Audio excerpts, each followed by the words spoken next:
কুসুমের চোখের দিকে তাকিয়ে নিজের ভালোবাসার কথা বলতে গেল আয়ুষ। বিস্তারিত জানতে দেখতে থাকুন।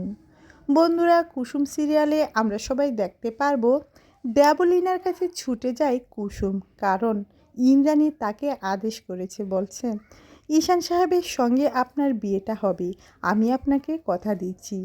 দেবলীনা বলে, তুমি কথা দে আর কি, এখনই এখান থেকে বের হয়ে যাও। এই কথা বলে ধাক্কা দিয়ে নিচের বাড়ি থেকে বের করে দেয় কুসুমকে।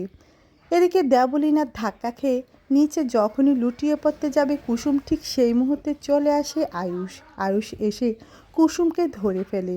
অবাক হয়ে তাকিয়ে থাকে দেবলীনা, বুঝতে পারছে না এই মুহূর্তে তার কী করা উচিত। আয়ুষ রাগান্বিত হয়ে দেবলীনার দিকে তাকিয়ে থাকে।